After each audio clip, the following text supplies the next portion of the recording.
Hi friends, ఈరోజు మీకు 60 గజాల్లో ఇల్లు ఎలా స్పేషియస్గా కట్టుకోవాలో చూపిస్తా. మేము కడుతున్నాం, ఆల్మోస్ట్ పూర్తి అయిపోయింది 80%, ఇంకా 20% రిమైనింగ్ ఉంది. రండి చూపిస్తా.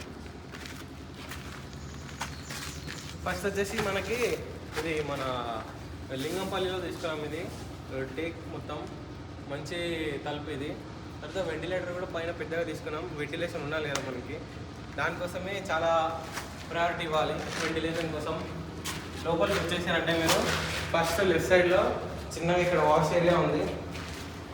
వాష్ ఏరియా ఇక్కడ కన్స్ట్రక్షన్ చేస్తున్నాం. ఇక్కడ పైన కూడా కొంచెం స్టోరేజ్ ఏరియా ఉంది.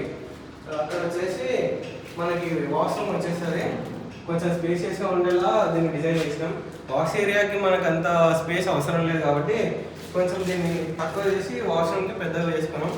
నెక్స్ట్ వచ్చేసి మీరు ఇలాగే స్టేట్ వచ్చిన తర్వాత ఇక్కడ రైట్ తీసుకుంటే ఇది బెడ్రూమ్ అండి.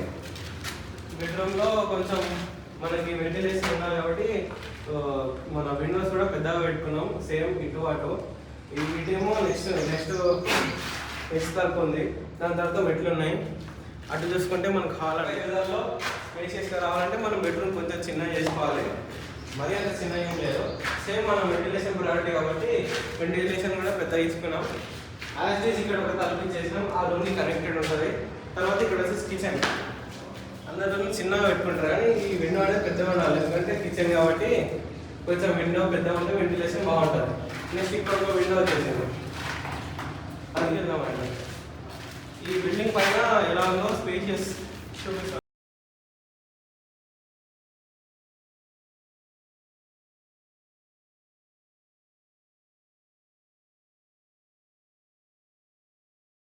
చేసుకున్నాం. మీరు చూడవచ్చు ఇక్కడ ఎంత స్పేషియస్ ఉందో. ఫుల్ స్పేషియస్ వచ్చేసింది. ఎందుకంటే మనం బాల్కనీస్ అనేది కొంచెం ఫీట్స్ పెంచుకోవాలి, అందరూ అట్లా చేయరు. సో బాల్కనీ మనం పెంచుకుంటే ఏం కాదు.